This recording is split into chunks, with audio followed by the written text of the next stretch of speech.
The third part that we want to talk about in EQ, your emotional intelligence, knowing who you are, this self-awareness, is social awareness and relationship skills. Come on, stick with me, stick with me, stick with me.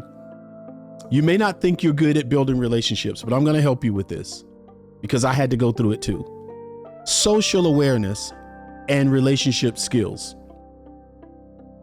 Sometimes you have to learn how to read the room before you go into a situation. You know you're invited to lunch. You know the restaurant you're going to. You know who's going to be there. Be aware socially. What's going to be happening in this restaurant? The ball game you're invited to. Who's going? Which game is it? Who are the fans that are going?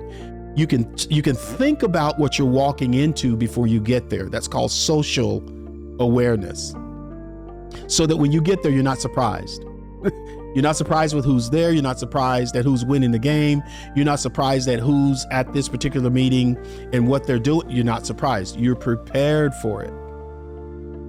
So this part of your EQ superpower is that social awareness. Now, listen, your ability to read people and situations is important, and relationship skills as you're getting to know them in the beginning, in the middle, or even at the end. That ability to act on what you notice is so important.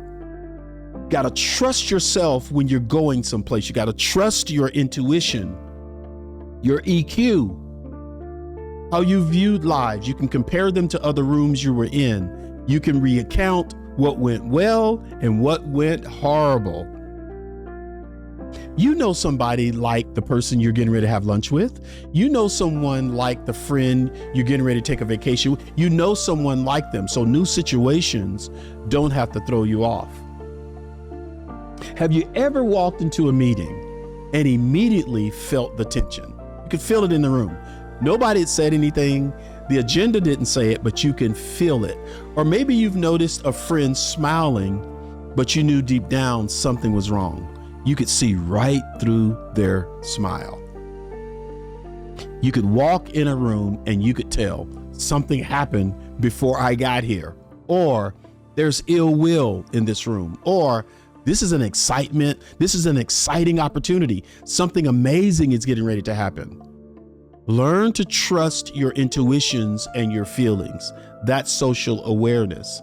That in that particular case, it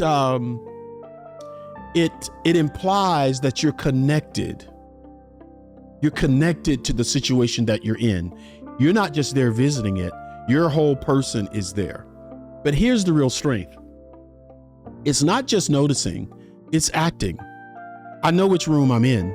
My high EQ people know how to lean in with the right words, the right tone, and the right presence at the right time. A high EQ person, let me say this again. A high EQ person, they will lean in. They know the words to say. They know the body posture to have. They know the right tone. They know they know why they're there. They know what the outcome is even from the beginning. They can feel it. They know it. And I am going to stop saying they. You feel it. You know it. Learn to trust that. Learn to trust that in your life. Jacinda Ardern, an amazing person, famous. I mean, this is a very famous Prime Minister of New Zealand. Famous, very, very, very famous, talented, sharp, right? After the Christchurch massacre shooting in 2019, I love to read these stories. She showed up wearing a headscarf. That's how she showed up, hugging victims, families, and saying to them, to all these families, that she loved them. She knew who they were. She empathized with them. That moment of empathy, that emotional giving of herself, connected herself to these people and united an entire nation through that one thing. Through that one thing, how she showed up, her EQ was so on point with leadership and identifying with people who were affected by this massacre. Very important that you and I do the same. Where are you going? How should I dress when I go there? Who's going to be there? Do I feel what this meeting's about? What's the agenda? Here's the pressure that's going to be in the room. You can know that before you go. You're intelligent. You should practice listening 80% of the time and talking 20% of the time. Listen. 80% of the time, listen. 20% of your time, talk. When people feel heard, they feel valued. When people feel heard, they feel valued. And that's one of the strongest relationship skills you can develop. Listen. Don't talk so much. Even if you're a nervous talker, don't talk so much. Listen. Ask questions. What they're saying to you is what matters the most. So when you're talking to them about what they said first. If you want to pivot, you can. But you're going to listen to them and you're going to reply to what they're saying. So here's my question. What do people often come to you because you get them? What people come to you often? Text, call, email.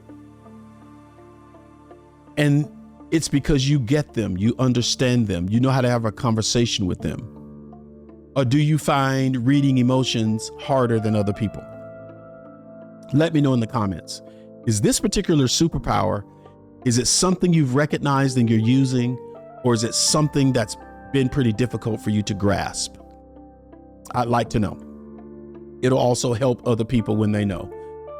Don't be ashamed or bothered by it. All of us go through it. And even today, as a public speaker, I get into some places and every time before I get up, I am nervous all the time. But I know what to do to mitigate my nervousness because I practiced. Doesn't mean it's not a superpower. It means my superpower is I know Martin. You need to know yourself as well. So let's recap. Emotional intelligence is your hidden superpower. Self-awareness helps you recognize your emotions. Self-regulation helps you respond instead of reacting. And social awareness with relationships and other people, that skill helps you connect with others in powerful ways. When you put all of these together, you're not just managing emotions, you're leading your emotions. That changes everything. I'm always grateful and thankful for anybody who listens. Thank you for sticking with me to the end on this. Use all of these tools. Very important.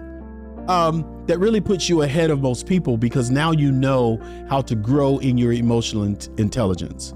But before you go, do me a favor. Hit that subscribe button. You don't want to miss anything I have to say.